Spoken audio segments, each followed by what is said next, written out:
Good morning. This is Ann Lewis at the Dixon Historic Center. It's January 25th, 2013, and we're here with Reverend Scott Porter. Good morning, Scott. Would you say and spell your name and then give us a little of your background? Okay. Good morning, Ann. Like Ann said, my name is Scott Porter, Scottporter. I'm a pastor.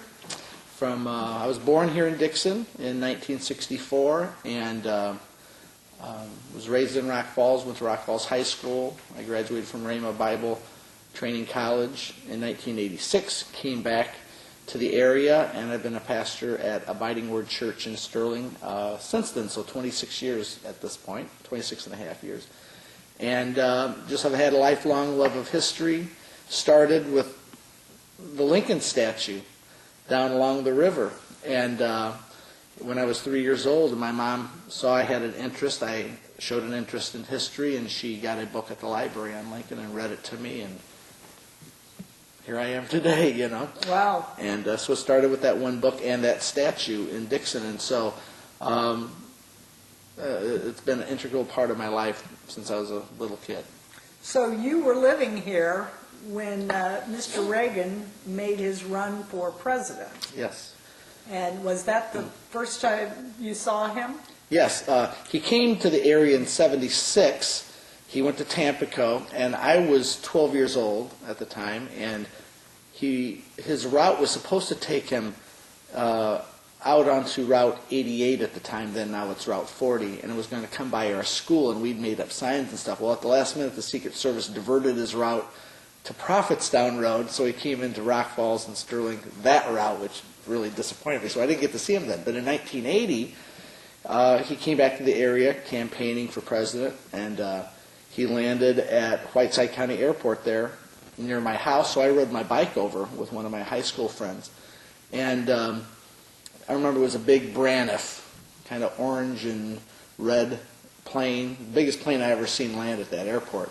And he got out, and there were several dozen people there, and he gave a speech. And I got up on Dave Stanley's back. Dave's a teacher at Dixon High School, Reagan's alma mater today, and I got up on Dave's back. He was a football player, and I took a photo, which I do not have because it was one of those click, zzz, and it came out, so it's probably turned to dust someplace. You know, those photos that probably don't last too long.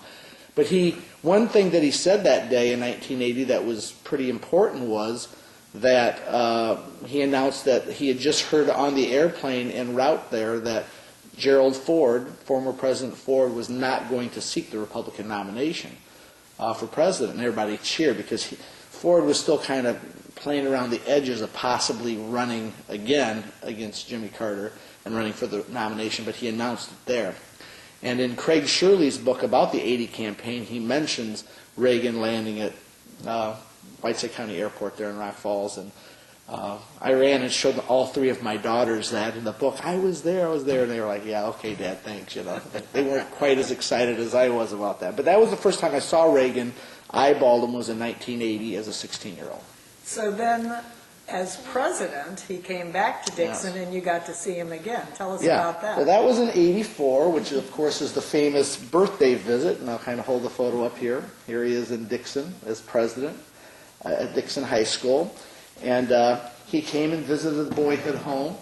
And my fiance and I came over with my friend Rick and his girlfriend Kathy, Rick Walker and Kathy Walker. They're married now, been married 25 years. And we came over from Rock Falls and Sterling and got into town, and we were going to camp out in front of the Boyhood home. We didn't have tickets to the party at the high school where he gave the speech, but we just wanted to see him. And about a half hour before he was to arrive, a Secret Service man showed up in front of the residence there, the Boyhood home, and held up a piece of paper, and he said, I have a list of names of everyone living on this corner, on this block from this corner to this corner, and if your name's not on this list, please remove yourself or you'll be arrested. So I went, I'll see you later, boys, and we walked on down Hennepin, and we went to the Hardee's restaurant, and it was cold. It was February 6, 1984. It was cold. Anybody who was there, it was, northern Illinois in February. It was very cold. So we're drinking hot chocolate, grousing about how are we going to see the president? We can't go there, bop, bop, bop. So we're sitting there thinking, and I thought, wait a minute, he's landing at the airport in his helicopter. He's got to come through this intersection here at 7th Street, which is Route 38, and Galena. So we went out in that corner, and back then that intersection was much narrower. It wasn't stoplights, it was stop signs. So it was two-lane. It wasn't the 4 lanes that it is today, and it wasn't as wide. So after the 30 minutes, down around the corner there by the food center down there, here came some white limousines. And they went on through the intersection. And then here came up, we saw people pushing, moving around and pointing. And here came the presidential limousine. Well, we jumped out onto the stop sign island. And there was a police officer there in the corner. And there were law enforcement from all over northern Illinois here that day, helicopters in the air. And he says, that's as far as you go. And I said, yes, sir, we'll stay right here. And President Reagan, his limo pulled, it was a brand new limousine, first time ever used here in Dixon.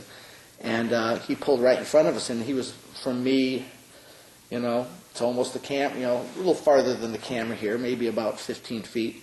And he had a microphone, and he waved right at us, said, hi, how are you doing? And we're all waving at him and just excited because he was talking to us. Nancy was looking out the other side. Well, then he went on up and around and had lunch with his brother and his wife at the home. And my friend Rick, his grandma and grandpa lived down in Galena, so we went down there and we were watching everything on the Rockford TV stations were all here, and we were watching what was going on, and then they showed him he was getting ready to come out, he was done eating lunch. So we came right back over to Hennepin, north of the home, so we weren't in that block to get in any trouble. And they drove by us, and President Reagan was looking to his left, but Nancy was looking at us, and Nancy waved at us, so we got to wave at Nancy. And she was had a red beret on, she looked very nice. And so we just followed him on up Hennepin, and took a right at, what would that be, 3rd Street maybe, 3rd Street, and went over and then down to 1st Street where the parade was going to be, because the limo turned and then the bands and all the floats followed them. And we went down, went through security, and people had been down there, some elderly people had been down there since early in the morning, and they were, they were frozen, they were cold. And so as soon as they saw him go by, they got up and left. So we got all the way down to the corner of 1st Street and that's Hennepin, and Hennepin Avenue. That's where the presidential box sat. We were right up in front of Woolworths, which is no longer, but right there. Sam Donaldson was up here in the risers, we saw a little Sammy boy up there. And, it was just right across the 2 streets, and the band stepped up. They announced the President of the United States and Mrs. Reagan, and they played Hail to the Chief. And I tell you, that make the hair stand up on the back of your neck. He comes out, everybody's cheering. And we watched the whole parade, watching President Reagan, and Senator Percy was there, and Governor Thompson, and Lynn Martin, our congresswoman at the time, was there, and Mayor Dixon. And all the bands went through, and the Rock Falls band, so my high school band went through, so I cheered. The Sterling band went through, which my wife went to Sterling, so we cheered for them, and the Dixon band, of course. But it was just a great, great day. Then he went on, to the high school for the birthday party and the great speech that he gave there. And it was just, for Dixon and the whole area, it was just an incredible day that, a president who was born here in Tampico and raised in Dixon from the area, to come back as president was just a day that nobody here will ever forget.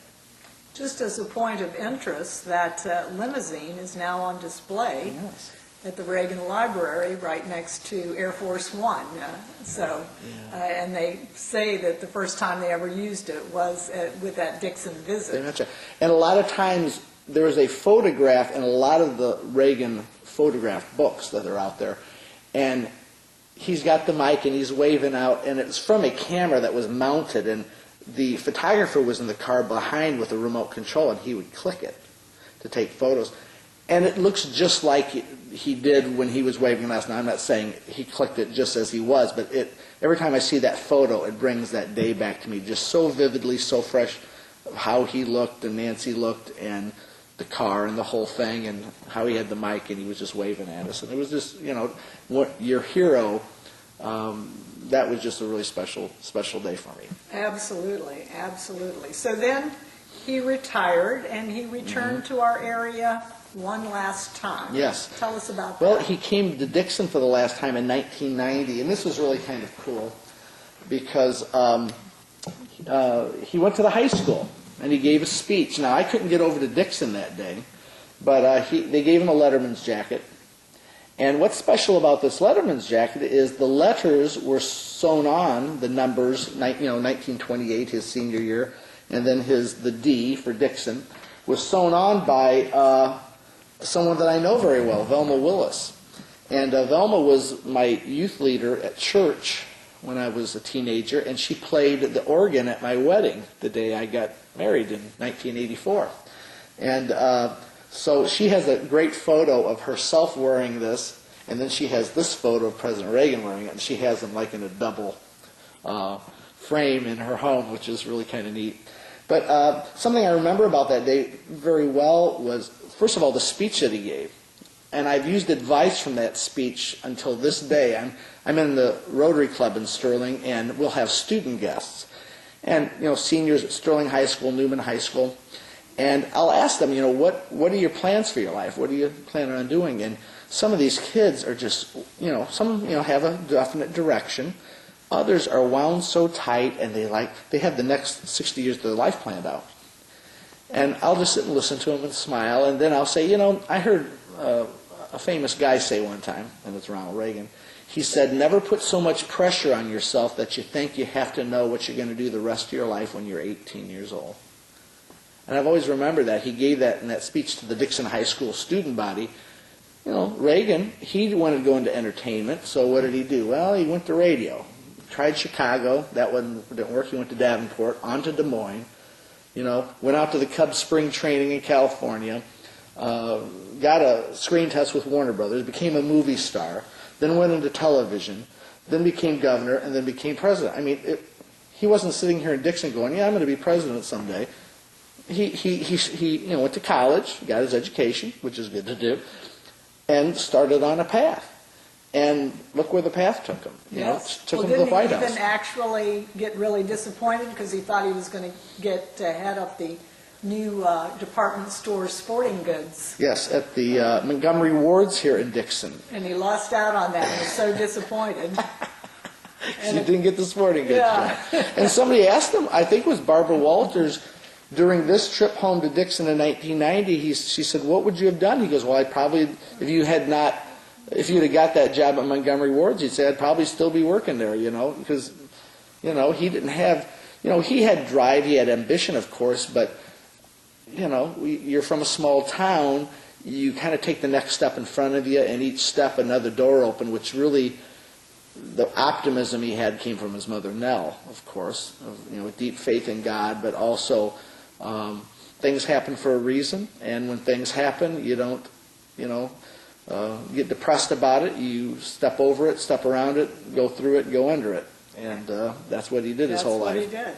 So after that retirement, the years went by, and one more thing. I forgot sir. to mention this. In 1990, that next day, this was the second time I saw him, but I got to personally meet him here. I'm going out. It was Halloween Day. And at our church, we've always had this big, we called it Hallelujah Night. It was a big thing. Kids would come, and we'd have games and candy for the kids. And so we're going out south of Rock Falls to Mom and Dad's house. My daughter, who's now 24, was, she was 2 at the time. And we're going out to Mom and Dad's, dropping her off, getting back to the church because we got a lot of work to do. Well, as we come over the interstate, which is now the Ronald Reagan Memorial Tollway, as we go over the interstate, I noticed there are Illinois State Troopers blocking all the entrances and exits of the interstate. They're standing at attention outside their car. And I'm driving by going, what in the world? I thought, is there an escaped convict or something? I thought, no, they wouldn't be standing at attention if they're other than them. And I come over the hill, and the northbound lane into Rock Falls of Route 40 is blocked at the entrance to the airport. And I'm coming up to it. And I look, and on the tarmac, I see a jet. And I look back, and I hit my turn signal. Because once I go past, there's no coming back, because they got the cars blocked. So I had to make a decision like in 7 seconds, and I hit my turn signal. And my wife says, what are you doing? And I said, it's got to be Reagan. I said, President Reagan, it's got to be him. He stayed all night in Dixon last night. He's got to be taken off here. She goes, we got to get to the church. And this is what I literally did. Felt bad about it later, but I went, this is once in a lifetime, baby. I said, I'm going. So as I'm going down the long lane back to the airport terminal, to kind of smooth things over with my wife, I said, well, you just drop me off, take Grace on out to Mom and Dad's, come back and get me if nothing's happened, and just pick me up, and we haven't wasted any time. Okay. Oh, so she was fine with that. So she drops me off, and I remember it was a beautiful fall day. It was, like I said, Halloween day, and I had short sleeves on and a shirt and tie, and I noticed there was about 20, 30 people standing along the fence, chain link fence. And I went into the terminal and looked in there, and I didn't say anything to anybody, but I saw Secret Service men out on the, I'm thinking, oh boy, this has got to be it. So I come out, and I go around, and I stood next to Mrs. Bayless, who was one of our neighbors. I was her paper boy, and when I was a kid. And 5 minutes later, a limo pulls up. Ronald Reagan gets out. Okay. And he goes over, and there's a line of people at the stairs going up into the jet. And somebody said, those are relatives from the area. So I guess relatives from Dixon, Tampico, Fulton, all over the area. He still had cousins and people, friends. I think they're family, actually, they said. And they were there, and he was going down the line, shaking hands and hugging them and laughing with them. You can see he was really enjoying himself. And he gets to the last person in line, and that lady turns and points towards the fence to someone down the fence row to my right. And President Reagan turns and looks, and it's somebody he knows. He points, he waves, and he makes a beeline across the tarmac to that person. Well, once he starts doing that, everybody here starts running down there. Well, the Secret Service says, whoa, whoa, whoa, whoa, whoa, whoa. Stay where you're at. If you bunch up down here, we're putting him on the jet and he's gone. Stay where you're at. He'll come down. He'll talk to all of you. So I stayed right where I was at. I just had hold of the fence, and I am not moving. I remember the Secret Service agent in front of the home when I was 19. And I stayed right there, and he was coming on down. He would stop and talk to about every 3 or 4 people. He'd stop and talk to them for a minute, move on to the next group. So he's coming down the line, and I'm thinking, what am I going to say? I got to say something, because people will ask me later, what did you say to him? And I couldn't think of anything, and then they'll think I'm a real goof. So when he got down there, before I could say anything, he said, is anybody here from Dixon? And I said, I was born in Dixon. I raised my hand and said, I was born in Dixon. He said, well, I'm looking for somebody to get the swimming beach started back up at Lowell Park. And everybody laughed. We all laughed. And I shook his hand, and while he shook his hand, I said, Mr. President, I said, did you enjoy your visit to Dixon? And he turned and looked at me, his head cocked. And here's Mrs. Bayless took this picture. I'm standing right in front of him. I'm not in the picture, but that's him there in 1990 at the Whiteside County Airport in Rock Falls. And he turned. He was standing next to me, just the fence between us, and he turned, cocked his head, and went, well. And when he did that, honest to God, I'm sitting there thinking, what am I doing here? 5 minutes ago, I was driving to my mom and dad's house to drop my daughter off, and I'm standing here talking to Ronald Reagan. It was just so fluky. But he said, words couldn't express how much he enjoyed himself seeing old family and friends and going to Lowell Park, because he went out there while he was here. And, said goodbye, and he went on down, and he got on the jet and took off. A minute later, a car pulls up. This is my wife. She says, so what happened? I says, you're not going to believe it. I have witnesses.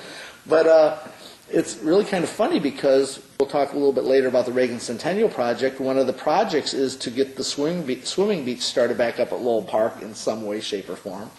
And when I first heard that, I said, I've got to tell you guys a story. And I told the 1990 story at Whiteside County Airport about what he said, and everybody just kind of got chills. Like, one of the last things he said before he left was, looking for somebody to start the swimming beach back up at Lowell Park, and we're part of the group to get that going. So that was 1990, so I got to talk to him and visit him then. That was exciting.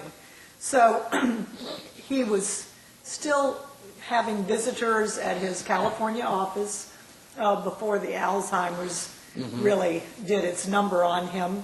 And you got an opportunity to visit him in his office in California. Yes. Tell us about that. He'd been diagnosed with Alzheimer's in 1994. And in 1998, I got a phone call from a friend of mine who's named Todd Bailey, who's a minister from Colorado.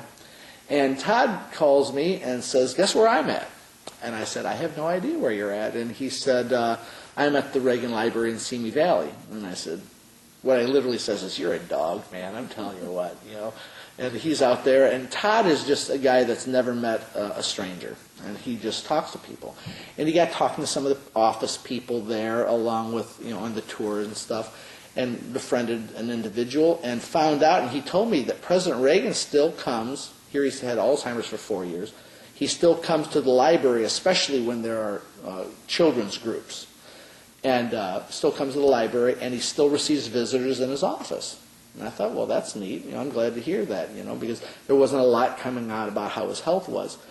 So I said I was glad to hear that, and he said, I've got the address, and I'm going to write a letter and send it to you, and then you write a letter and put ours together and send it out priority. Let's see what happens.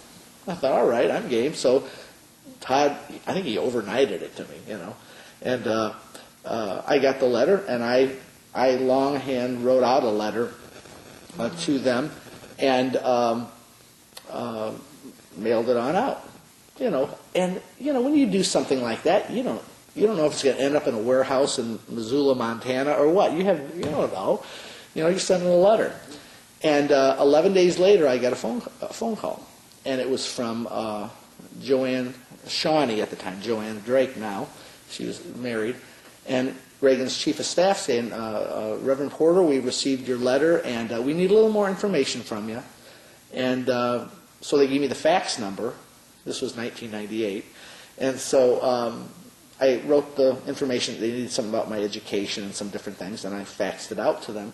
And they called back the next day, and they said, you've been accepted for a visit. Be here on September 11th, 1998. September 11th was just another day in 1998. And you've been accepted for a visit, and be here at 12 noon at 2121 Avenue of the Stars in Los Angeles. Go up to the front desk, tell them you have an appointment to see the president. And I'm literally standing there in my office with the phone going. You know, it was like the time I pulled into the airport and President Reagan gets out, and I'm like, wow, do you know who you're talking to? You know, this is me, Scotty Porter from Dixon, you know. And so I said, yes, ma'am, okay. And so we jumped online because you could start looking for flights online in 1998. I think that had just about started happening. And we found a flight and flew out. And Todd picked me up at the airport at LAX. And we stayed at the home of a doctor who to this day I don't know whose home I stayed in. I never saw the man, but he attended the church that Todd had preached at. And so the next morning we got up and put on our Sunday best and off we went. To the office. And, you know, that office in Century City, it's right there. That movie, it was used in movies, in Die Hard with Bruce Willis, in one of the Planet of the Apes movies, the one where the apes are taken back over, and it's very futuristic looking, because that plaza is very futuristic looking. That was used in that. And so I go up to the front desk, and Todd and I went up and I slapped the desk of the guy there, and I said, my name's Scott Porter, I have an appointment to see the president. They went, have a seat. Okay. So I went over and said, I was doing what they told me. So we went up, got on the elevator. It was a secure elevator with a key, and we went up to the 34th floor, I believe it was. And we went in, and there was it said Office of the President Ronald Reagan, and we went in and sat down, and there were photographs on the walls of President and Mrs. Reagan with Gorbachev and with George H.W. Bush and just different dignitaries from all over the world.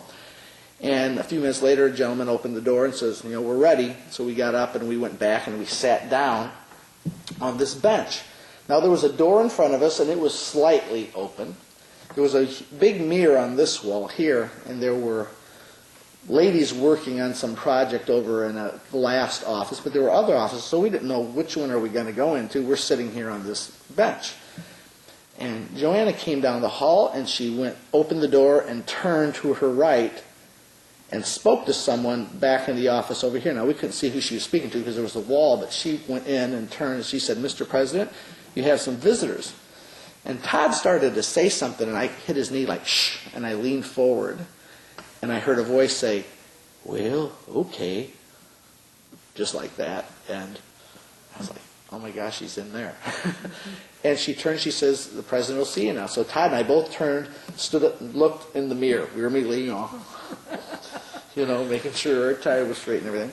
And we walked in, and as we came into the office, he was sitting at his desk, and President Reagan came around his desk to the left front corner there, and just stood there very erect, great posture with his arms, and he was smiling at us. And she said, this is Reverend Todd Bailey, Reverend Scott Porter. And she said Todd's name first, so I kind of gestured for Todd to go first, and Todd nudged me in the back like, you go first.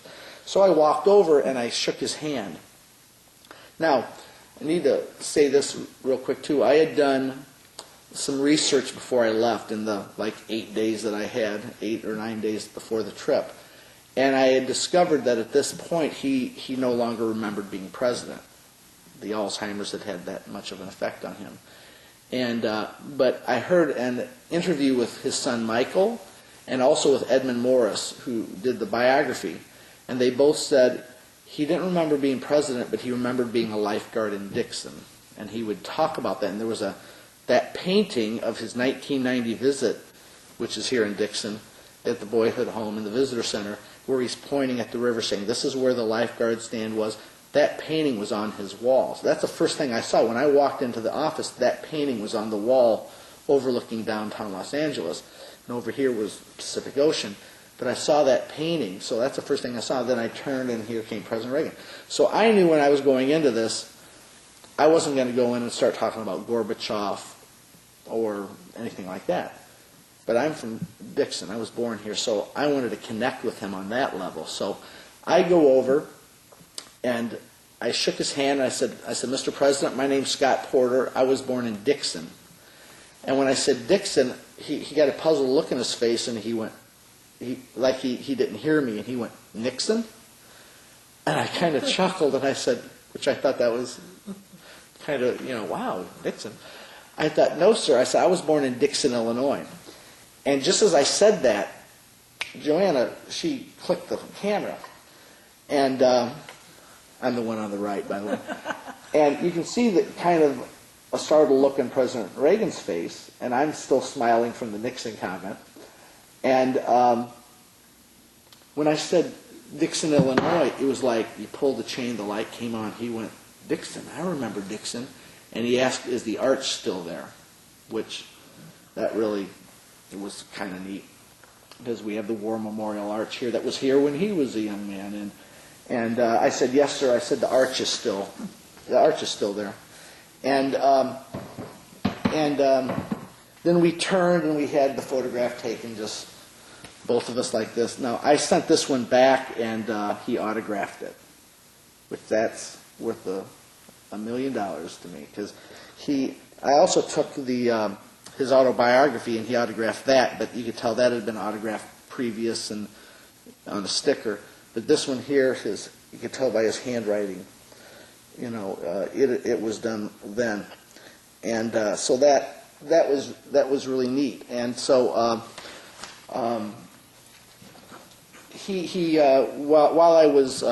while Joanna was taking the photos, in between photos, I kind of turned to look at him, and he was looking at me and kind of looking at me up and down and just grinning at me, and we had our photos, and then Todd went over and had a photo, his photos, and then all three of us together.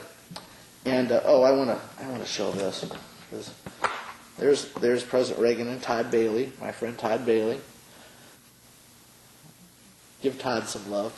And then, we were done with the photographs, and it was kind of an uneasy quiet for a moment, and I could tell Joanna was probably about ready to say, well, boys, thanks for coming and ushering us out. Well, I'd flown all the way from Illinois, and, I wanted to talk a little more, so me being me, I said, Mr. President, I said, 2 weeks ago, my wife and my daughters, Grace, Annie, and Emily, we went on a picnic at Lowell Park, which we had been on a picnic there.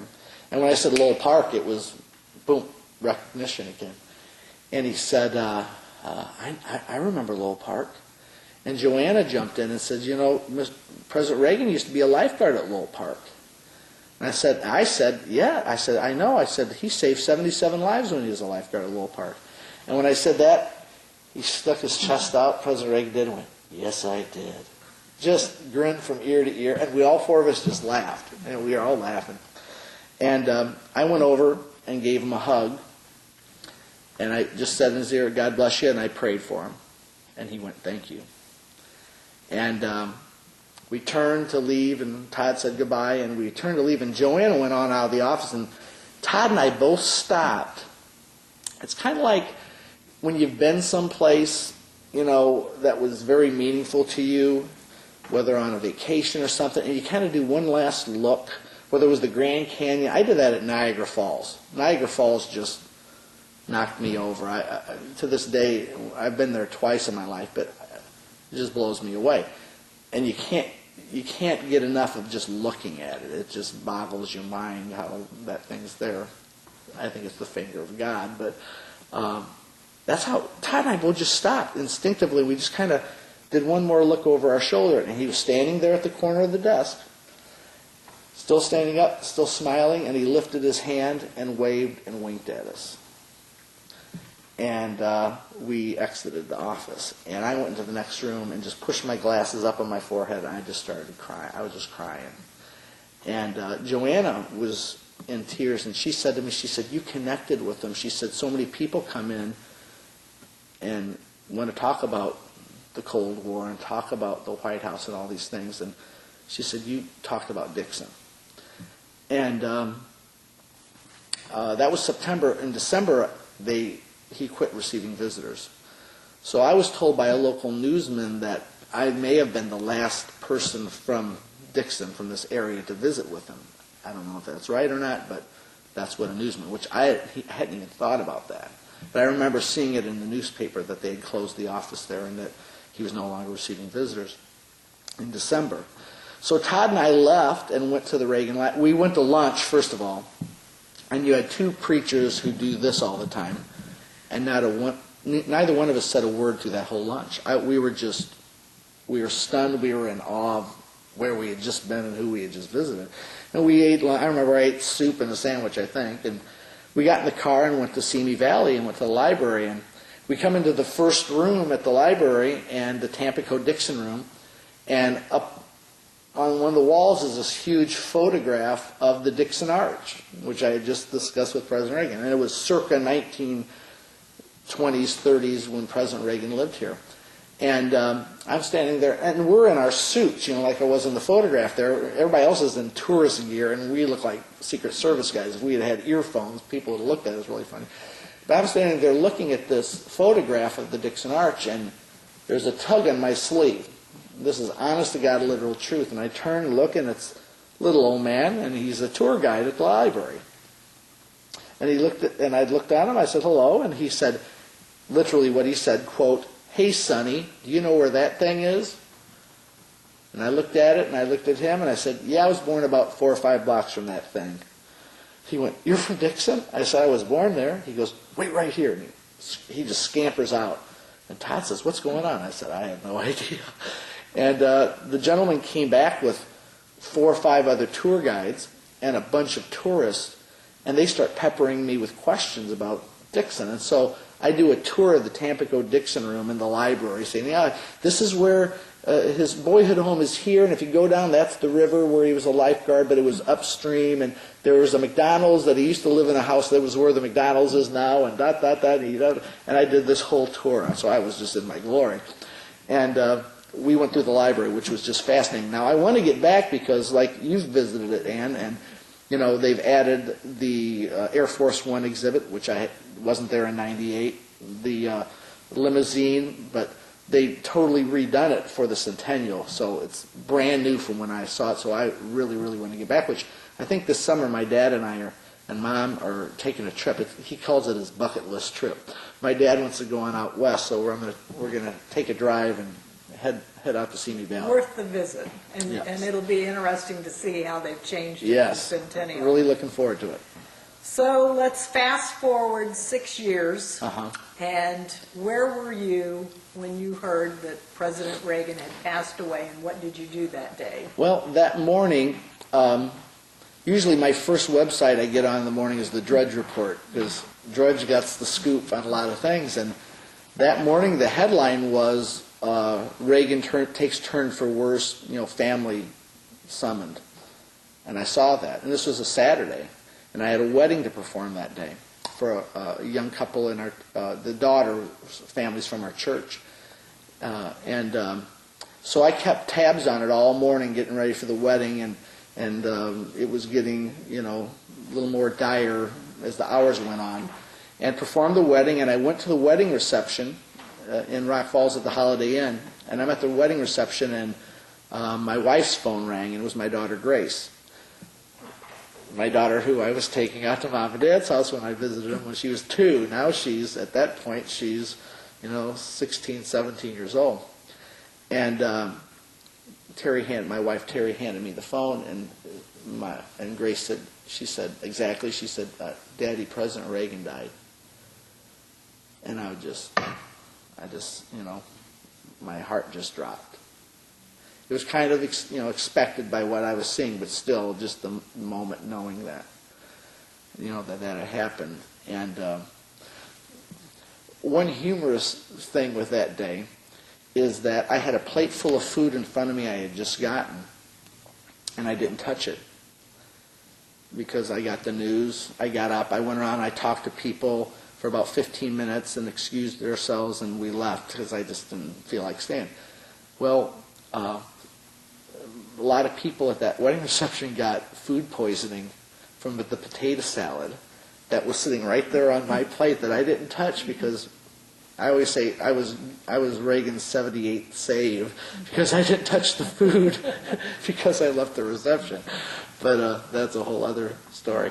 But I went home and was watching the news and what have you, and I just determined I'm going to go to Washington. I'm going to go out to the funeral. And so I made airline reservations, and my friend and I flew out and to D.C., and we took our bags to the hotel, got back downtown. It was the day of the processional down Pennsylvania Avenue. And we took a video camera, and I wanted the first shot to be of the White House with the flag at half-mast. And so we got that, and it's lunchtime, and we haven't eaten yet, and I've got a place I wanted to get to. I'd scouted this all out ahead of time where I wanted to be on the route and everything, and if we could get there. And I'm looking at my map because I knew there was a place to eat nearby the White House. I'd been in Washington last time in 2000, and I'd eaten at this place, but I'm looking on the map, and I'm just not finding it. And my friend said, hey, who's that guy? And I said, what guy? He goes, that guy over there, he looks like Ken Starr. Ken Starr, who was the prosecutor in the Clinton impeachment. And I turned and looked, I said, that is Ken Starr. And so I followed him across the street, and I tapped him on the shoulder. I said, Mr. Starr? And he was reading some papers, and he said, yes. I said, my name is Reverend Scott Porter. I'm from Dixon, Illinois. And he said, this must be a sentimental journey for you today. Because he worked in the Justice Department under Reagan and Ed Meese, the Attorney General. And he stood there for 10, 15 minutes telling Reagan stories, just talking to us about Reagan and his character and the type of man he was to work for and what a great president he was. And after that time was up, I said, Mr. Starkin, is there a question? I'd like to ask you a question. Is that okay? And he kind of got that look in his face like, okay, here we go. And we're going to start talking about the Clinton thing. And I said, where's a good place to eat lunch? And he threw his head back and just started roaring laughing. I mean, just belly laughing.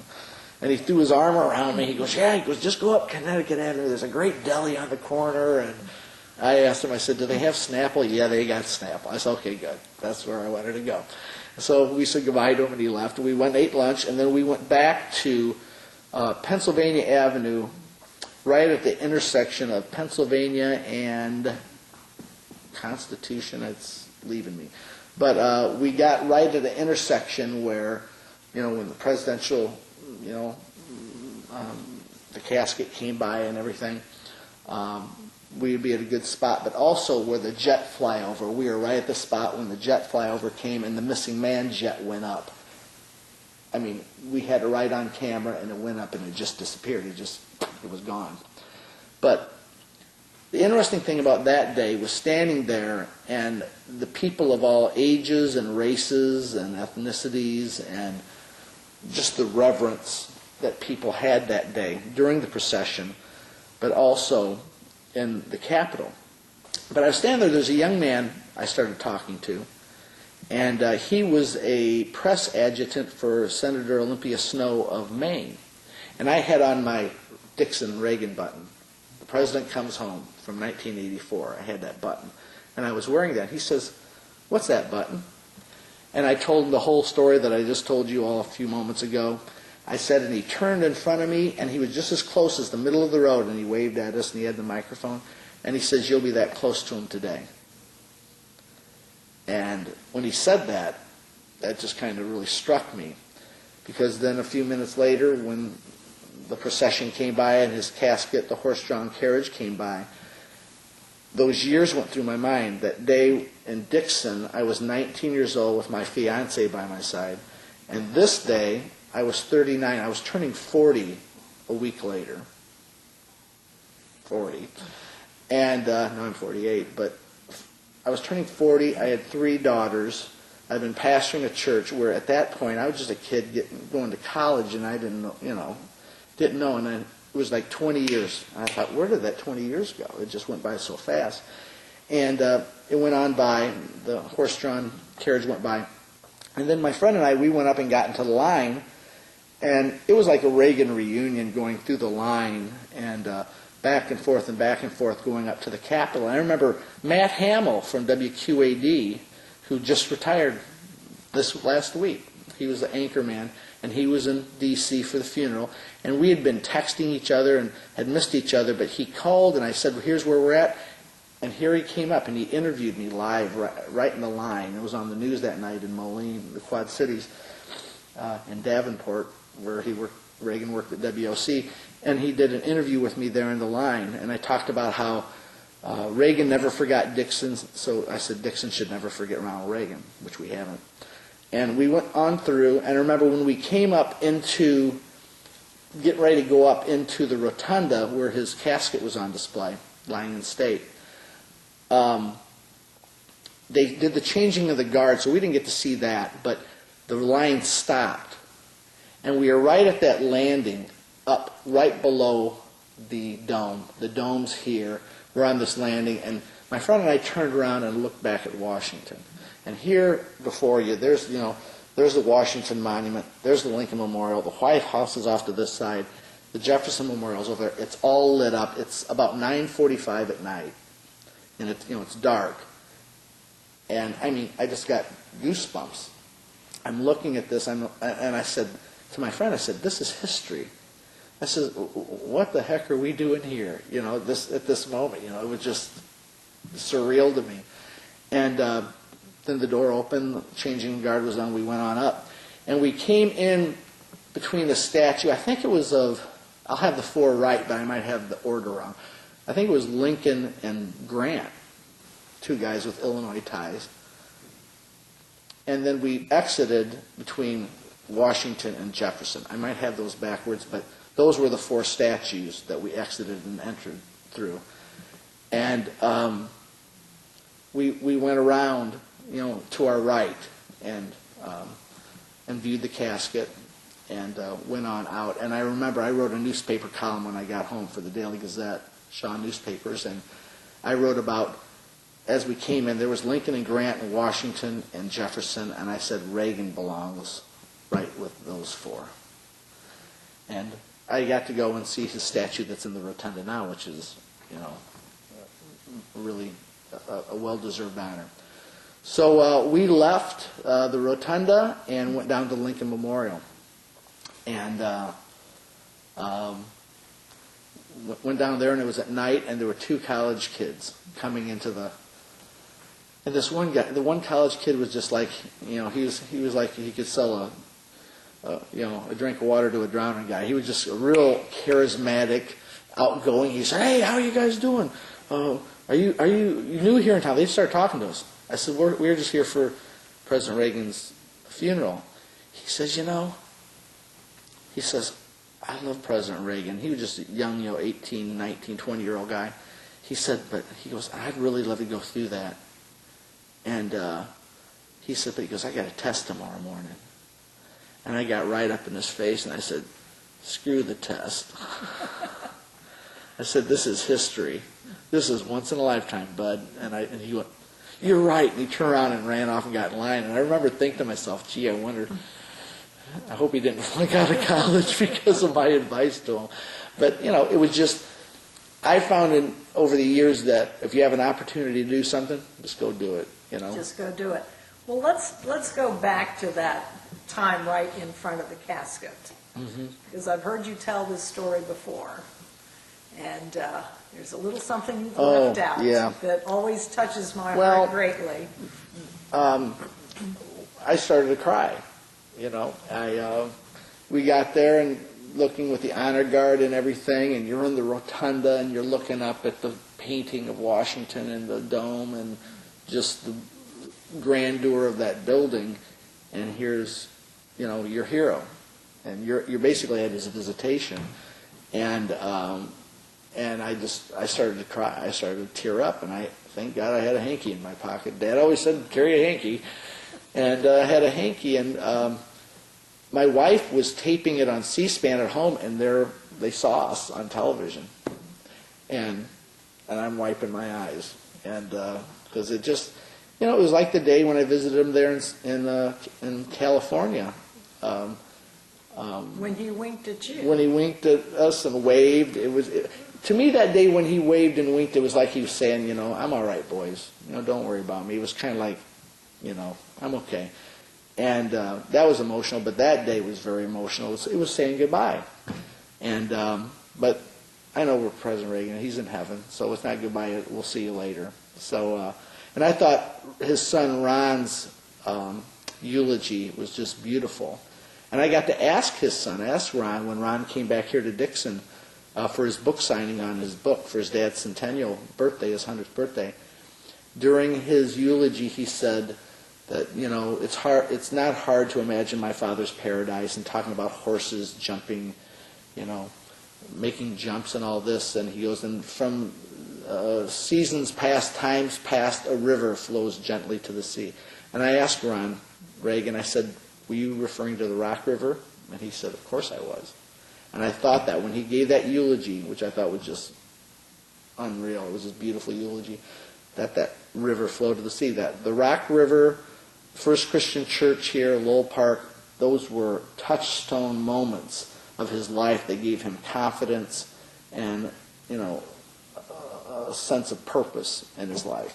And I've always liked to say that just as Reagan swam into the Rock River and pulled 77 drowning people to shore, that America, during the 80 recession, the Carter recession, that Reagan swam out and pulled America to shore.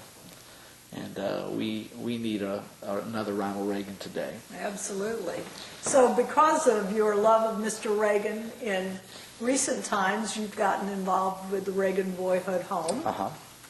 When did you get on the board there? Well, and I couldn't even tell you. It's been about 7 years ago. 7 or so years ago, and I served as secretary for a couple terms, and I really enjoyed. I had quadruple bypass surgery, so I had to kind of back off here earlier in 2012, but fully recovered from that now. But just loved the work of the Boyhood Home, and President Reagan visited it when he came home for his birthday.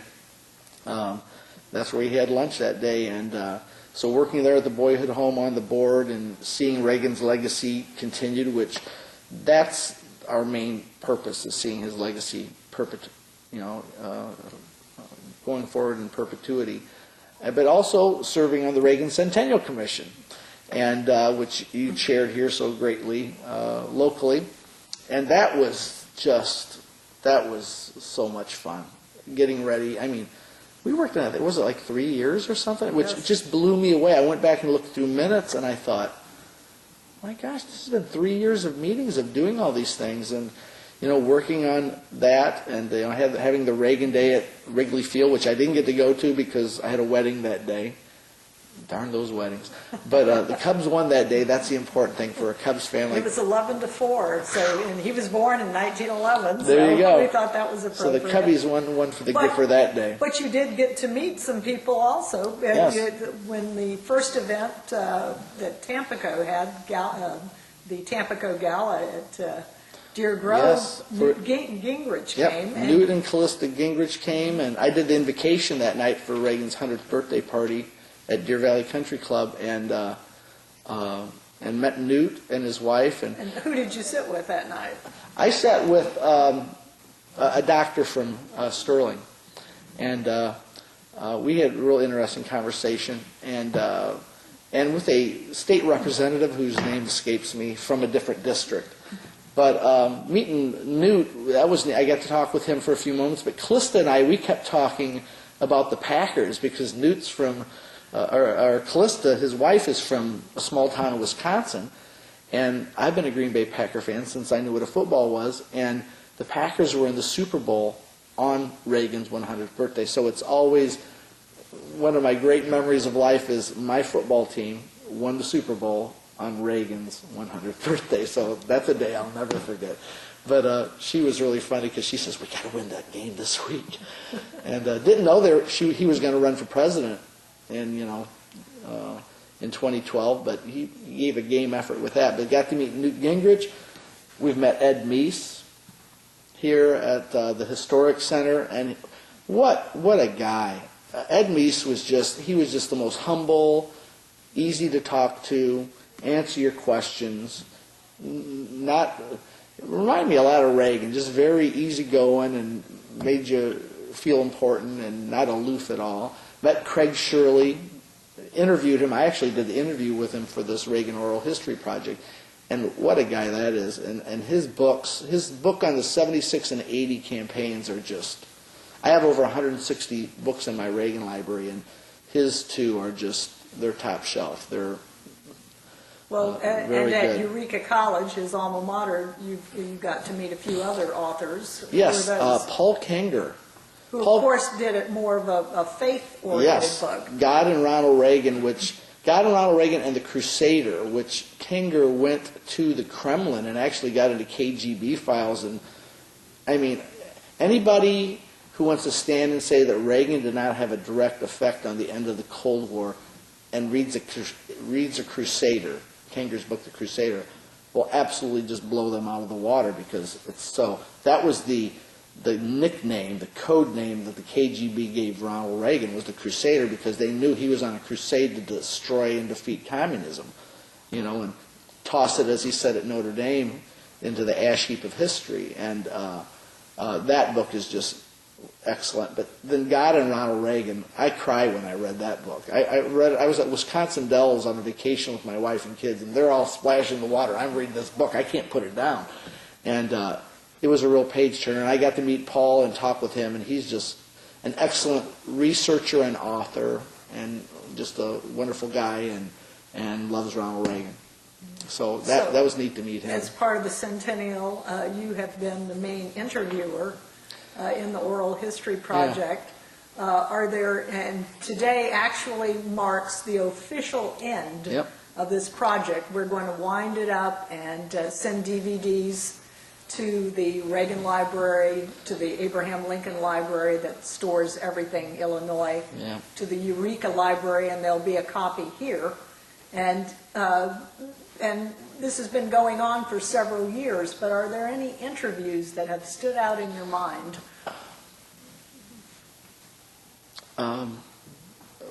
When we went to the nursing home here in Dixon, and there was a lady whose name escapes me right at the moment, my apologies, but she was the 50th save of the 77. She was the 50th save at Lowell Park. And people have always said, well, some of them were just young girls wanting handsome young Reagan to pull them out of the water, which I'm sure, there were a handful of those. But she was legitimate in the sense that there was a slide, if you've seen photographs or paintings or portraits of the lifeguard stand, there was a slide down into the water, which, slide into the water, just like at water parks and things. And she was down in the water, and a man came down and kicked her in the head. She was at the bottom of the slide, and he must not have seen her or what have you, and kicked her head, knocked her unconscious, and she went under.